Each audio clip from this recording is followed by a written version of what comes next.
22 de julio de 1991, Milwaukee, Wisconsin. Periodistas y vecinos se agolpan ante un edificio del norte de la ciudad. A medida que se va filtrando información y se recogen pruebas, los allí presentes se dan cuenta de que han estado conviviendo con un asesino en serie. Al principio, nadie se lo podía creer, ni los agentes de policía, ni los vecinos del barrio que estaban allí. Los crímenes de Jeffrey Dahmer aterrorizaron y al mismo tiempo intrigaron al mundo entero.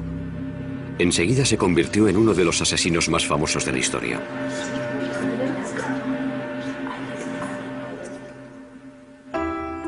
El hijo primogénito de Joyce y Lionel Dahmer nació en Milwaukee, Wisconsin, el 21 de mayo de 1960, poco antes de que se cumpliera su primer aniversario de boda. Lo bautizaron como Jeffrey. El día que nació Jeff fue un día muy feliz. Durante un par de meses todo era nuevo, distinto. Disfrutaba mucho y estaba feliz pensando en el futuro. Mientras su padre terminaba los estudios de química, Jeff se convirtió en un niño inteligente y cariñoso. Era un niño muy vital. Le gustaba luchar, correr y hacer gracias delante de la cámara. Le gustaba jugar y estar rodeado de otros niños. Era muy extrovertido. Jeff también era un niño tremendamente curioso. Le gustaba jugar con las cosas, tocarlas y estudiar su textura.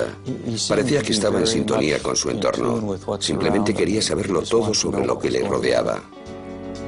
Pronto empezaron a fascinarle los animales. Una vez, cuando Jeff tenía 4 años, vio cómo su padre recogía los huesos de varios pequeños animales que habían muerto debajo de la casa. Los saqué y los eché en un cubo de metal para luego tirarlos todos juntos. Y al dar contra el fondo, hacían un ruido frío. Jeff cogió unos pocos y los echó también al cubo. Viéndolo así, parece que fue algo macabro, oscuro y siniestro. Pero he de admitir que no era más que curiosidad infantil. Lionel terminó los estudios tras doctorarse en química. Después la familia se trasladó a Ohio y se mudó 3 veces antes de echar raíces en una finca arbolada de más de 8.000 metros cuadrados en la localidad de Bath, a 1 hora en coche al sur de Cleveland. Entonces Lionel empezó a darse cuenta de que Jeff, que antes era tan sociable, se había convertido en un chico tímido y retraído. Parecía que no estaba a gusto con la gente. No se sentía cómodo. Para evitar que pensara en la mudanza, sus padres le regalaron un perro, Frisky, al que quería con locura. Con los conocidos, con el hijo de los vecinos y con su perro, estaba muy relajado. Pero en aquel entonces nos preocupaba que fuera tan tímido y que tuviera cierto complejo de inferioridad. El matrimonio pensó que su hijo necesitaba sentirse importante en la familia, así que le dejó elegir el nombre de su segundo hijo. Jeff le puso David. Lionel también le animaba a participar en actividades en las que se tuviera que relacionar con otros niños. Lo que intentábamos era aficionar a Jeff a distintas actividades, con la idea de que esa afición lo llevara a relacionarse con otras personas, a que interactuara de forma casi forzada. Los fines de semana, padre e hijo trabajaban en el huerto y criaban ovejas para competir con ellas en las ferias de una agrupación juvenil. Para conmemorar sus días de hortelanos, el joven Jeff le regaló a su padre una tarjeta que había hecho con un poema. En la parte de delante hay una foto mía comiéndome una mazorca de maíz y después Jeff puso una frase. Las cidras y las calabazas jamás se podrán comparar a un padre de pelo rizado tan fenomenal. Dice, poema de Jeff, te quiero muchísimo. Cuando Jeff tenía 10 años ingresaron a su madre porque tenía ansiedad. A partir de entonces el matrimonio de sus padres empezó a desmoronarse.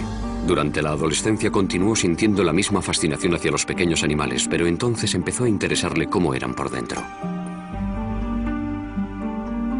Conozco una historia de la infancia de Dahmer. Fue a pescar con algunos amiguitos de Bath, Ohio. Todos los niños pescaron algo y cuando Jeffrey vio su pez, lo dejó en el embarcadero y lo abrió en canal. Y se quedó fascinado cuando vio lo que había dentro. Por otro lado, coleccionaba animales que encontraba muertos en la carretera. Cogía una bolsa de basura y se recorría las carreteras de campo de Ohio en busca de cadáveres. Jeff llevaba el animal que había encontrado al patio de su casa y allí, escondido entre los árboles, lo diseccionaba. Ahora estoy convencido de que aquello fue el principio de la espiral que lo llevó a hacer lo que hizo. Empezó en la pubertad, cuando tienes las hormonas a flor de piel. Se dedicaba a investigar cómo eran los animales por dentro, al mismo tiempo que se estaba desarrollando su sexualidad. Cuando era un adolescente, Jeff descubrió que solo le atraían sexualmente los hombres. Pero las fantasías en las que tenía relaciones con ellos se mezclaban con otras en las que los asesinaba y descuartizaba. Creo que tenía 14 o 15 años cuando empecé a pensar de forma obsesiva en la violencia mezclada con el sexo. Cada vez era peor. No sabía cómo contárselo a alguien, así que me lo guardé para mí. Una de sus fantasías consistía en tumbarse al lado de un hombre inconsciente. Un día, por primera vez, Jeff decidió convertir una de sus fantasías en realidad. Trazó un plan. Dejaría inconsciente a un vecino que salía a correr dándole con un bate y se tumbaría a su lado. Sin embargo, el día que salió a esperar a su víctima, el vecino no pasó por allí. Jamás volvió a intentarlo. Cuando Jeff estudiaba en el instituto, sus fantasías sexuales lo tenían traumatizado. Para olvidarlas, empezó a beber. Por la mañana, de camino a clase, paraba en casa de un amigo y se llenaba un vaso de algún licor. Recuerdo que me sentaba a su lado a primera hora. Creo que era la clase de historia. Y llevaba un vaso desechable lleno de whisky escocés. Me acuerdo que le pregunté, Jeff, ¿qué es eso? Echó la cabeza para atrás, se lo bebió de un trago y me dijo, un medicamento. Sin embargo, estaba claro que se estaba emborrachando a las 8 de la mañana. Mientras, en casa, el matrimonio de sus padres se desmoronaba. Cuando las discusiones subían de tono, se escondía entre los árboles del patio y les daba los troncos con algún palo. Salía de mi casa y me iba al bosque. Allí refunfuñaba y me lamentaba. No entendía por qué su relación era tan mala. Era un joven distante con pocas aficiones y ningún buen amigo, pero aún conservaba el sentido del humor. La mayoría de las veces se reía de sí mismo. Se ganó la reputación de payaso de la clase. En el instituto, cuando alguien se comportaba de forma rara o inesperada, decían que había hecho un Dahmer. De repente ibas por el pasillo y oías a alguien gritar, chillar y correr. Era Jeff Dahmer, que iba corriendo moviendo los brazos y gritando, simulacro de huracán, todos a cubierto. En una ocasión, Jeff les cobró algo de dinero a sus compañeros a cambio de montar un espectáculo en el centro comercial. Una mujer estaba regalando muestras de pipas. Jeff se comió una, luego otra y luego otra. Se comportaba como un chico muy educado, como siempre. Entonces, de repente, las empezó a escupir y a decir a voz en grito, soy alérgico, soy alérgico. Después se fue corriendo. Durante el primer año de instituto, Jeff fue de excursión a Washington, D.C. Jeff dijo, tengo una idea, vamos a ver al vicepresidente. Y todos nos echamos a reír y le contestamos, sí, claro, al vicepresidente. Jeff se fue a una cabina y cuando volvió les dijo que dentro de 2 horas lo recibirían en el despacho del vicepresidente Walter Mondale. Les explicó que éramos estudiantes de un instituto de Ohio y que estábamos haciendo un reportaje para nuestro periódico. Les dijo que íbamos a estar una semana en Washington y que si podíamos hablar con alguien del despacho del vicepresidente. Dahmer tenía mucha labia y consiguió que lo invitaran a él y a sus compañeros al edificio Eisenhower para conocer a Mondale. En clase, Jeff era considerado un estudiante modelo. Era muy educado con los adultos, vestía muy bien y trataba con mucho respeto a los profesores. También hacía los deberes. Sacaba sobresaliente cuando quería y otras veces se saltaba las clases porque no le interesaban. Sabía ser muy educado y tenía muy buenos modales. Respondía, sí señor, no señor, a los profesores. Poco a poco perfeccionó su habilidad para engañar a los que tenían autoridad sobre él, pero con el tiempo a Jeff dejaron de interesarle las notas y el instituto. Nadie sabía qué se le pasaba por la cabeza, porque no se abría a nadie. No tenía buenos amigos. Y a medida que íbamos pasando de curso, iba dejando a un lado la vida social. En ese instituto cercano a Bath, Ohio, Jeffrey se convirtió en un alcohólico y un marginado. Era objeto de burla del resto de los alumnos. Creo que no conectaba con nadie, que no tenía ningún amigo de verdad. Si no tienes ningún amigo, acabas guardándote muchas cosas y desarrollando muchas fantasías. El siguiente paso es pensar que alguna de esas fantasías puede ser real. Y Jeff ya estaba listo para dar ese paso. Justo después de terminar el instituto mató a su primera víctima. El verano de 1978 empezó para Jeffrey Dahmer con la ceremonia de graduación del instituto. A partir de ahí fue de mal en peor.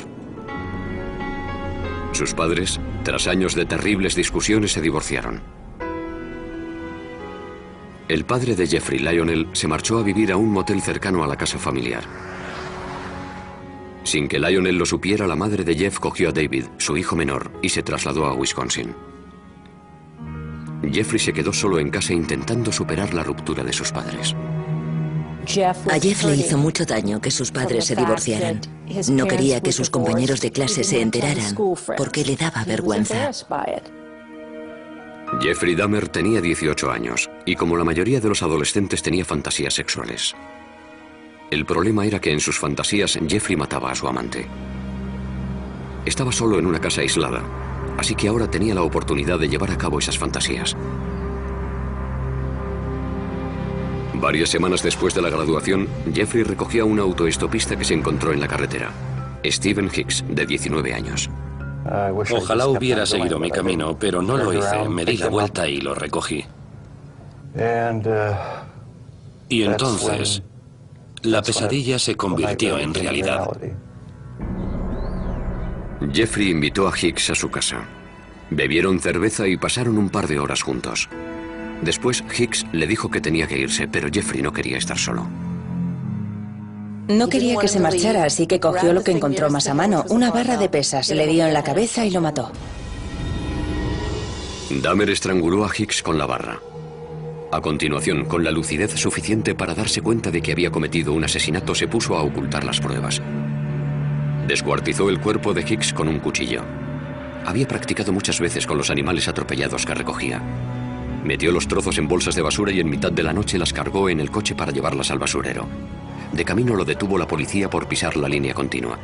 Los agentes le preguntaron a Jeff qué llevaba en las bolsas y a dónde iba tan tarde. Jeff estaba atrapado. Sin embargo, había preparado una mentira. Les dijo, es basura, voy a llevarla al basurero. Y el agente no abrió las bolsas. Les dijo que había mucha tensión en su casa y que se le había ocurrido que yendo al basurero se olvidaría un poco de todo. La policía le puso una multa y le dejó marchar. Jeff volvió a casa atormentado por la culpa. Guardó los huesos de Stephen Hicks bajo la casa durante 2 semanas. Después los machacó con un mazo. Luego fue tirando los fragmentos en círculo entre las hojas y la maleza detrás de la casa.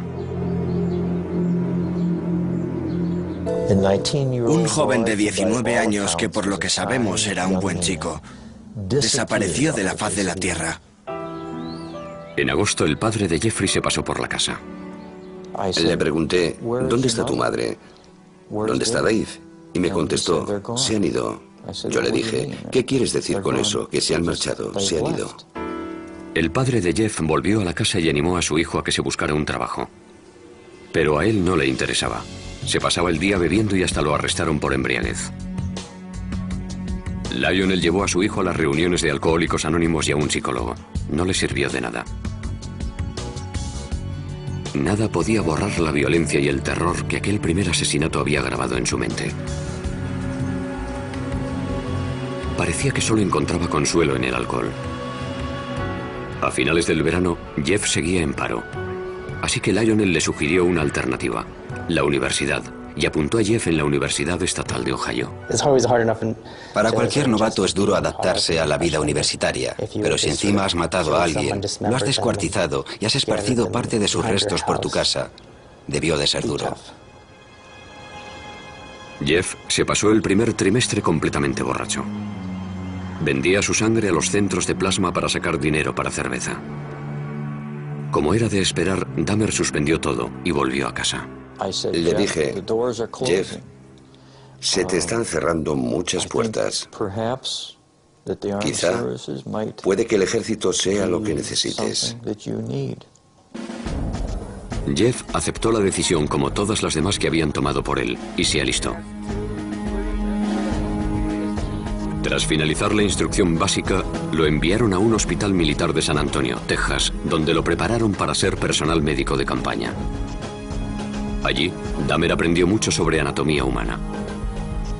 Por primera vez en su vida, le emocionaba lo que estaba haciendo. La disciplina y la instrucción le vinieron bien. Cuando llevaba 6 meses en el ejército, su cuerpo enclenque había pasado a ser enjuto y fuerte y pasó de ser tímido y retraído a ser un hombre extrovertido. Sin embargo, este cambio fue pasajero. El ejército lo destinó a Alemania, donde Jeff volvió a caer en la bebida. Sus superiores se dieron cuenta y lo licenciaron antes de tiempo. Jeff se marchó directamente a Miami Beach sin comunicárselo a su familia. Encontró trabajo en una sandwichería y se instaló en un motel. Cuando se gastaba tanto en bebida que no podía pagarse la habitación, Jeff empezó a dormir en la playa. Una noche, una rata enorme, se le subió encima y Jeff se llevó un susto tremendo. Aquel día nos llamó y nos dijo que necesitaba dinero. Le dije, no te mandaré dinero, pero sí un billete de avión para que vuelvas a casa. Fui a recogerlo al aeropuerto de Cleveland y llegó con una sonrisa en el rostro. Pero cuando me acerqué a él, me di cuenta de que no sonreía de felicidad, sino porque estaba ebrio. Lionel intentó ayudar a su hijo alcohólico. Intentamos que fuera un psicólogo. Lionel lo llevaba en coche hasta la consulta y veía cómo entraba por la puerta. Tiempo después, Jeff nos dijo que cuando Lionel se marchaba, salía por la puerta de atrás y se daba una vuelta por el centro. Sin saber qué más hacer, Lionel mandó a Jeff a vivir a una localidad cercana a Milwaukee con su abuela. Jeffrey estaba más unido a su abuela que a nadie en el mundo. Pasó por un periodo de estabilidad cuando se fue a vivir a su casa. Jeff hizo un esfuerzo por encarrilar su vida. Dejó de beber. Comenzó a ir a la iglesia y luchó contra su tendencia homosexual que él creía inmoral, lo que al final le llevó a fantasear una vez más con el asesinato. Encontró varios trabajos. Primero en un banco de sangre y después en el turno de noche de una fábrica de chocolate. Sin embargo, este estilo de vida, de ir a la iglesia y vivir con rectitud, como él lo llamaba, no duró mucho. Cuando llevaba 3 años viviendo tranquilamente en casa de su abuela, Jeff tuvo que enfrentarse a sus miedos. En la biblioteca, un hombre le entregó una nota en la que le ofrecía favores sexuales. Dahmer le rechazó, pero años después dijo que aquella nota fue un punto de inflexión. Le despertó los deseos sexuales que había reprimido. Quería la compañía de otro hombre sumiso que colmara su apetito sexual, pero no le interesaban las necesidades de nadie más. Jeffrey encontró un compañero sumiso perfecto. Robó el maniquí de una tienda. Lo tenía guardado en el armario y lo sacaba para masturbarse encima de él. En ese momento, Dahmer ya barajaba la idea de tener una pareja a la que pudiera controlar totalmente. Su abuela lo encontró y le insistió para que lo tirara. Las noches que libraba, Jeff se dedicaba a conocer el ambiente gay de Milwaukee. Curioseaba en los sex shops e iba a las saunas. Las saunas eran perfectas para aquellos hombres que buscaban relaciones sexuales anónimas. Para que sus parejas fueran sumisas, Jeffrey les echaba somníferos en la bebida. Lo único que le estimulaba y le excitaba de verdad era que su pareja no tuviera voluntad. Cuando se quedaban inconscientes, se tumbaba a su lado y escuchaba los sonidos que emitía su cuerpo. Los latidos del corazón, el estómago. Sin embargo, aquellas experiencias se terminaron de repente cuando un hombre sufrió una sobredosis y estuvo una semana ingresado. Le pidieron a Jeff que no volviera por allí. Pronto descubrió los bares y discotecas de ambiente de Milwaukee que se convirtieron en el coto de caza favorito del asesino.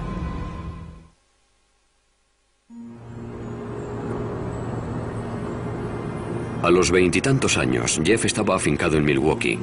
Vivía en casa de su abuela y era asiduo de los locales de ambiente de la ciudad. nadie sospechaba que este joven solitario y guapo con cara de niño iba a convertirse en un asesino en serie. Dahmer encajaba en cualquier grupo. Nadie podía decir, debe de ser un loco, ni tiene que ser un asesino. Por eso tenía tanto éxito. No era un tipo repulsivo. Y menos aún en los clubs de ambiente de Milwaukee. Era considerado un tío bueno en la comunidad gay. La gente lo encontraba atractivo. Muchas personas nos dijeron que era la clase de chico al que quieres cuidar y mimar. Sin embargo, Dahmer tenía un gusto muy concreto para los hombres. Los elegía por su cuerpo. Le gustaban los hombres altos, musculosos y delgados. No le importaba que fueran negros, blancos, amarillos, indios o mulatos. Si le parecían atractivos, intentaba ligárselos. En noviembre de 1987, Dahmer conoció a Steve Tuomi, un joven de 25 años en un club del centro llamado 219. Después de tomar unas copas se fueron a pasar la noche al Hotel Ambassador, que estaba muy cerca. Dahmer usó un viejo truco para que Tuomi entrara en ese estado de sumisión que tanto anhelaba. Le eché unos cuantos somníferos en la bebida para dejarlo inconsciente. Solo quería pasar la noche con él. Cuando me desperté por la mañana, tenía los antebrazos llenos de cardenales y él tenía el pecho morado y le salía sangre de la boca. Estaba colgando por un lado de la cama. No recuerdo haberlo matado a golpes, pero debí de hacerlo. Dahmer no se asustó. Salió y se compró la maleta más grande que encontró. Volvió al hotel, metió el cuerpo de Tuomi en la maleta y llamó a un taxi. Bajó la enorme maleta y cuando el taxista la cogió dijo, debe de llevar usted un muerto aquí dentro. Y así era. Dahmer volvió a casa de su abuela y descuartizó a Tuomi en el sótano. A partir de entonces di rienda suelta a mi obsesión. Decidió que tras haber matado a una segunda persona, no volvería a intentar controlar sus deseos, que permitiría que controlaran sus actos por completo, que cedería ante ellos. Después de aquello dedicó su vida a complacer ese deseo sexual tan grande. Dahmer volvió a los clubs con la intención de asesinar y descuartizar a los hombres que conquistara. En la parada de autobús que hay junto al 219 conoció a James Dockstader, un joven de 14 años. Jeff le ofreció $50 por pasar la noche con él y el adolescente aceptó.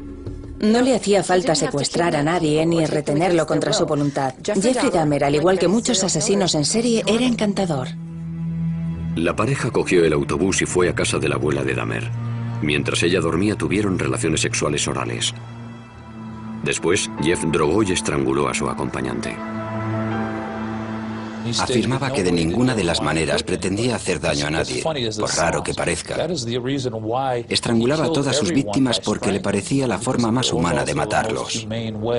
Con Dockstader, Dahmer exploró sus más oscuras fantasías. Escondió el cadáver en el sótano durante una semana y tuvo relaciones sexuales con él. La mayoría de los asesinos en serie son desviados sexuales. El caso de Dahmer es distinto, porque era un auténtico necrófilo. Quería tener relaciones con personas inconscientes o muertas. Cuando James Dockstader empezó a descomponerse, Dahmer lo descuartizó en el sótano cerca de un sumidero que había en el suelo. 2 meses después, Dahmer conoció a Richard Guerrero, de 22 años, en un bar de Milwaukee. Siguiendo la misma rutina que en ocasiones anteriores, lo drogó y lo estranguló. Pasó unas cuantas horas con el cadáver antes de descuartizarlo y meter los restos del cuerpo en bolsas de basura para que lo recogiera el camión municipal de la basura. La abuela de Jeffrey empezó a preocuparse porque su nieto salía hasta altas horas de la madrugada y tenía un maniquí en la habitación, y porque notaba olores muy extraños en el sótano. Debe de ser perturbador vivir con alguien que piensas que te quiere y que en secreto se dedica a asesinar y descuartizar a hombres en el sótano de su casa. En el verano de 1988 le pidió que se buscara otro sitio donde vivir. Jeffrey alquiló un piso en un barrio del oeste de Milwaukee y aceleró su descenso a los infiernos. Un día se acercó a un niño de 13 años y lo convenció para que fuera a su casa. Lo acarició y el niño se asustó y se fue corriendo. Dahmer fue condenado por agresión sexual. pero los asesinatos seguían siendo su secreto. Le condenaron a 1 año de cárcel en 3er grado. Podía salir a trabajar en la fábrica de chocolate, pero tenía que pasar las noches en la cárcel. 10 días antes de que se hiciera efectiva la sentencia, Dahmer actuó de nuevo. Conoció a Anthony Sears en la Cache, un club de ambiente, y lo mató. Momificó la cabeza y los genitales de Sears y los guardó en la taquilla de su trabajo.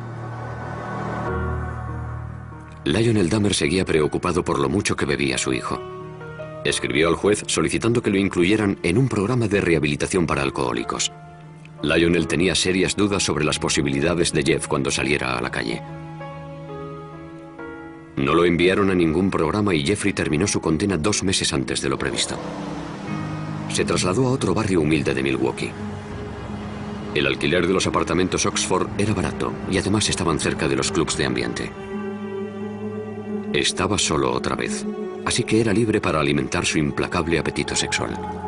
3 semanas después de ser puesto en libertad, Dahmer empezó una orgía de muerte que duró 1 año. Elegía a algunas personas porque nadie las iba a echar de menos o porque llevaban un estilo de vida muy loco.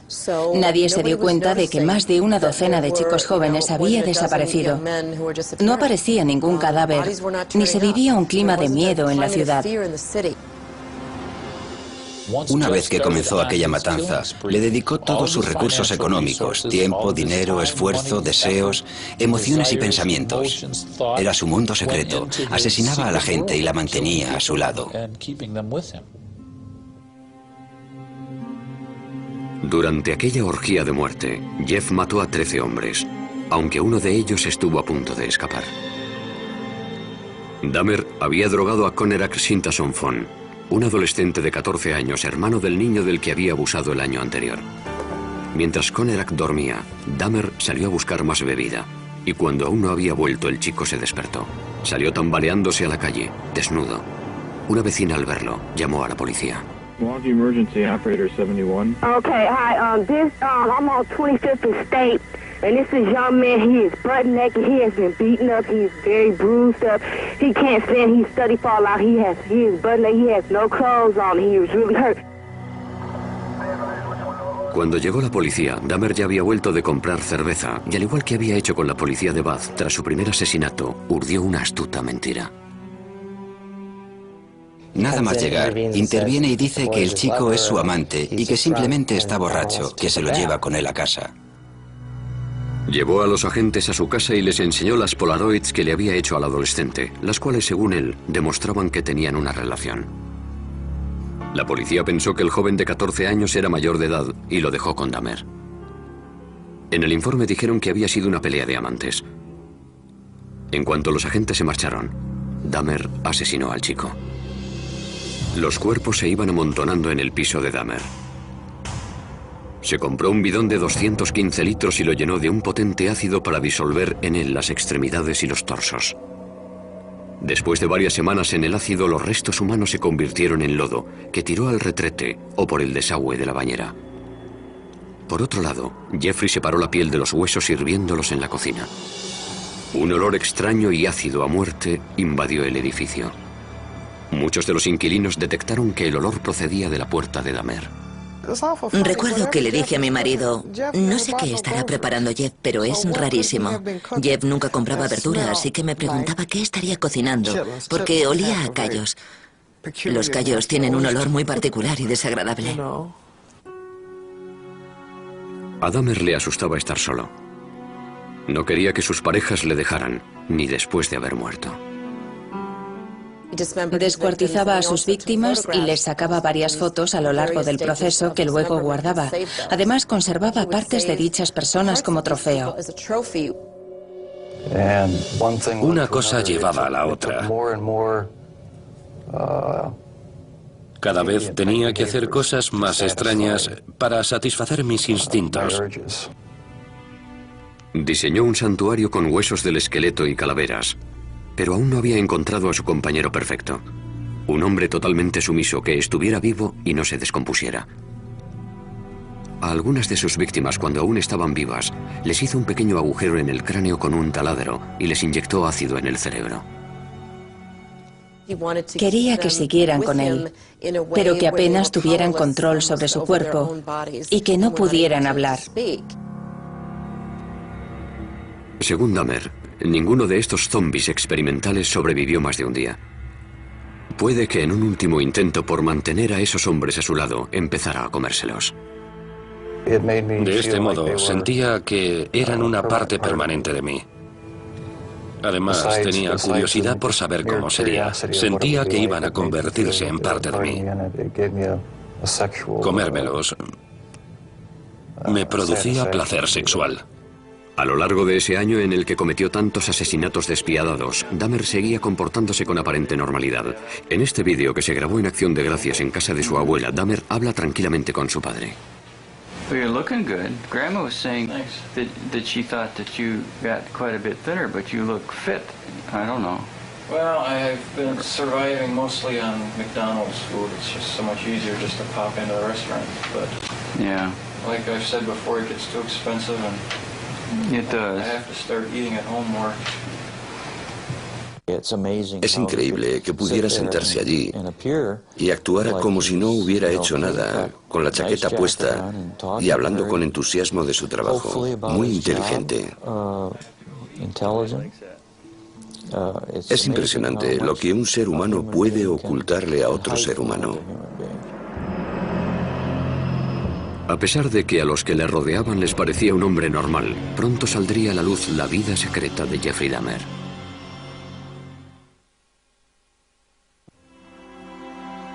En julio de 1991, la ciudad de Milwaukee descubrió entre sus vecinos a un asesino en serie, el joven de 31 años, Jeffrey Dahmer. Un hombre, Tracy Edwards, logró escapar de los horrores del piso de Dahmer y parar a una patrulla que pasaba por allí. Cuando los agentes entraron en el piso, encontraron 83 Polaroids de cadáveres en distintas etapas del proceso de descuartizado. En la cocina, descubrirían cosas aún más impactantes. Cuando los agentes entraron a su casa aquella noche, encontraron la cabeza de una de las víctimas en el frigorífico. También encontraron restos de cadáveres que Jeff había guardado en un congelador. Uno de los agentes abrió el congelador y oyó un grito. Más tarde se dio cuenta de que había sido él el que había gritado. Las cámaras de televisión grababan mientras sacaban lo que quedaba de las víctimas. Un bidón de 215 litros que contenía los torsos de 3 hombres. Un congelador con extremidades y carne, y ollas de metal con manos y genitales momificados. Lo que vimos aquella noche fue horrible. Nadie se podía creer que, en primer lugar, hubiera guardado todo aquello y, en segundo lugar, cómo pudo hacerlo sin que nadie se enterara. ¿Cómo era posible que nadie supiera qué estaba pasando exactamente? Esta vez, no había mentira que pudiera librar a Dahmer de la justicia.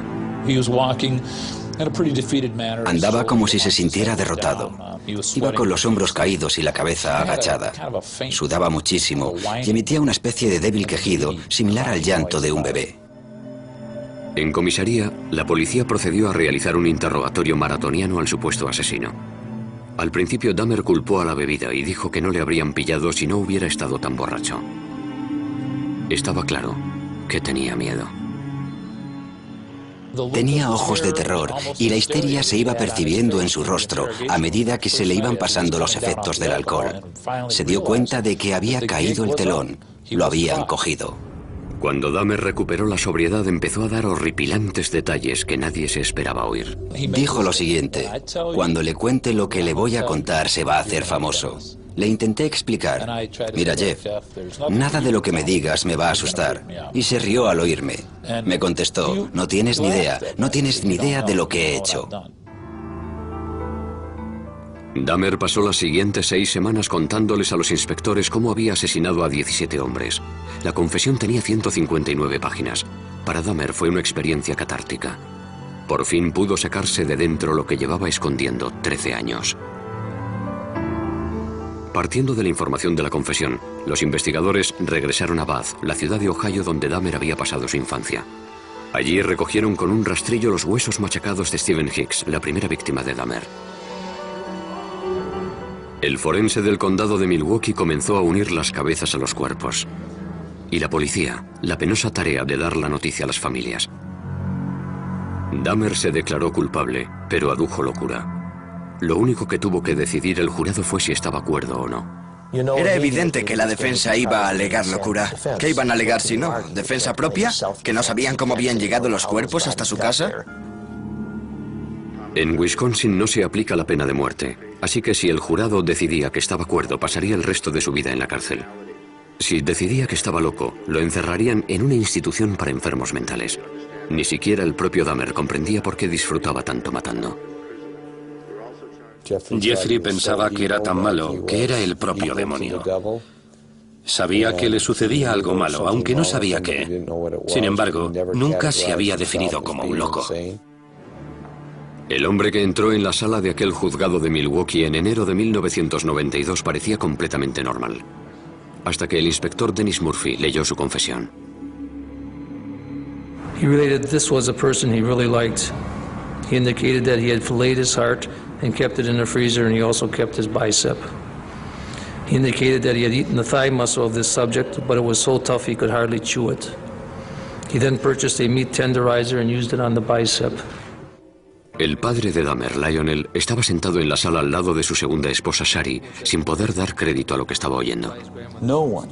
Nadie nos preparó para el golpe, ni nos advirtió de los detalles que íbamos a escuchar. ¿Cómo era posible? ¿Cómo era posible que no me hubiera enterado de nada? A pesar de lo horrendos que eran los crímenes de Dahmer, el país estaba fascinado. Fue increíble la fascinación que despertó. Recuerdo que un sábado me quedé impresionada porque allí al lado se celebraba también la feria del automóvil y había familias enteras que cogían la bolsa que les daban en la feria y hacían cola para pasar por los detectores de metal. Querían entrar a ver al asesino en serie. La naturaleza de los delitos que había cometido Dahmer parecía una prueba irrefutable de su locura. ¿Cómo si no se podía explicar que un hombre tuviera relaciones sexuales con cadáveres, que los descuartizara y se los comiera, y todo para obtener placer sexual? Sin embargo, la definición legal de locura es muy estricta. Los abogados de Dahmer tenían que demostrar dos cosas: que padecía una enfermedad mental y que dicha enfermedad le impedía diferenciar el bien del mal. La necrofilia, una obsesión que te obliga a tener relaciones con cadáveres, se considera una disfunción sexual. Pero no quiere decir que el sujeto que la padece esté legalmente loco. Adujo que el impulso necrofílico era tan grande que no podía controlarlo. Pero en Estados Unidos eso no se considera un eximente, del mismo modo que no lo es el impulso pedófilo que lleva a un hombre a abusar de los niños. El jurado votó, 10 contra 2, que Jeffrey Dahmer estaba legalmente cuerdo. Algunos parientes de las víctimas de Dahmer asistían al juicio en silencio. Otros lloraban. Antes de dictar sentencia, el juez les permitió hablar ante el tribunal.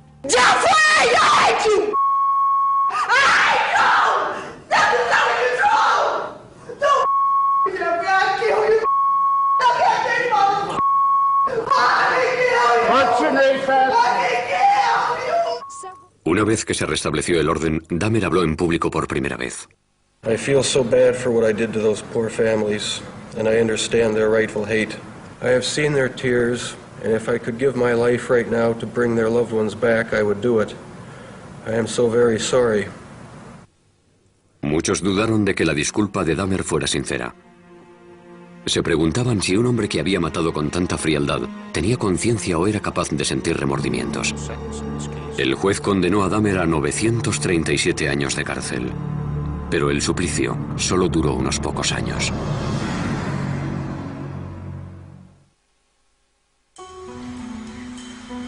El penal Columbia, situado en Portage, Wisconsin, se convirtió en el nuevo hogar de Jeffrey Dahmer. Su piso de los apartamentos Oxford seguía vacío como doloroso recuerdo de los que habían perdido allí la vida. En noviembre de 1992 los demolieron. Dahmer tenía 32 años y dedicaba sus días de recluso a meditar en la celda. Intentaba superar los remordimientos que le producía tener instintos asesinos y buscaba el perdón divino. De niño iba a la iglesia, y también de adulto, junto a su abuela, pero durante la orgía de muerte se olvidó de la religión. Dahmer achacó su naturaleza de asesino a sus creencias ateas. y a la teoría de la evolución. Dijo, si todo es obra de la naturaleza, ¿para qué sirve Dios? ¿Puedo establecer mis propias reglas? ¿Quién es mi señor? Yo soy mi propio dueño. Sin embargo, Jeffrey vivía en una contradicción porque siempre creyó que la culpa de todo era del diablo, que se había apoderado de su alma. El asesino en serie se planteó entonces qué le pasaría cuando muriera y decidió que quería ser bautizado. En abril de 1994, el sacerdote de la prisión llamó a Roy Radcliffe, ministro evangelista, para que hablara con el recluso. Era una persona muy simpática. Yo siempre tuve la impresión de que estaba hablando con un niño pequeño que tenía el cuerpo de un adulto. Se interesaba y se emocionaba mucho con las típicas cosas que le gustan a los niños. Un mes después, en el centro médico de la prisión, Dahmer fue bautizado en una bañera de hidromasaje. Por el camino pasó al lado de otros reclusos que iban con fregonas, escobas y otros artículos de limpieza. Levantaron la vista y al único que reconocieron fue a Jeff, así que le dijeron como si fueran grandes amigos: «Hola, JD, ¿cómo te va?». Y él contestó: «Me van a bautizar, estoy muy contento». Parecía que Dahmer se estaba transformando en la cárcel. Me preguntaba cosas, me decía, oye, ¿qué tal esto? ¿Qué tal lo otro? Se interesaba y se preocupaba por nosotros. Intentaba ser normal. Se estaba rehumanizando. Sin embargo, Dahmer seguía teniendo oscuras y obsesivas fantasías. En la cárcel admitió que ese instinto seguía dentro de él. Aún sentía el impulso de matar, aún deseaba matar, incluso dentro de la prisión. Seguramente tendré que convivir con él el resto de mi vida. Ojalá se me pasara. Ojalá hubiera una manera de librarme para siempre de estos pensamientos y estas sensaciones. Teresa Smith fue a visitar a Dahmer a la cárcel. Había matado a su hermano Eddie. Lo primero que hizo cuando llegó fue pedirme disculpas por haber matado a mi hermano. Le pregunté, ¿por qué a mi hermano? Me dijo que había visto cómo bailaba Eddie y le había gustado físicamente. Me dijo, me sentía atraído por él. Me contó que lo había estrangulado. Después intentó buscar un método nuevo para conservar el cráneo y el cuerpo. Pero el experimento no funcionó. Así que tuvo que destruirlo. Durante toda su vida adulta, Dahmer había sido un depredador, pero en la cárcel se convirtió en la presa.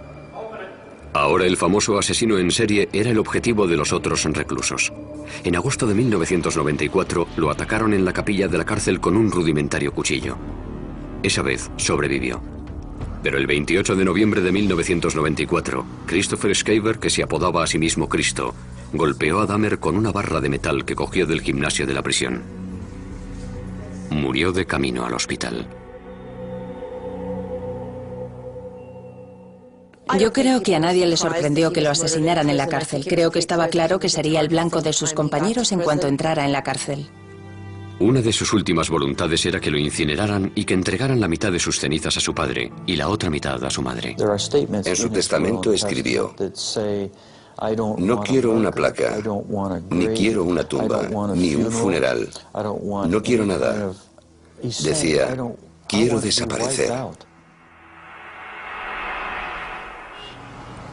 En 1996, el ayuntamiento de Milwaukee recaudó casi $500,000 para comprar la siniestra colección de fotografías y herramientas de Dahmer. Temían que aquellos artículos se usaran para crear un museo sobre el asesino, así que lo quemaron todo. A pesar de que apenas quedan pruebas físicas de lo que hizo, la vida y los crímenes de Jeffrey Dahmer se han convertido en leyenda. De alguna forma, Dahmer ha pasado a formar parte de la cultura popular. Se le compara con nombres como Jack el Destripador. Creo que la gente siempre lo tendrá en mente.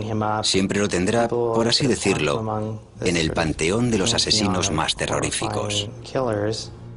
En 2002, el director David Jacobson estrenó Dahmer, el carnicero de Milwaukee, una película basada en la vida de Jeffrey. Jacobson pretendía mostrar al espectador el lado más normal del asesino.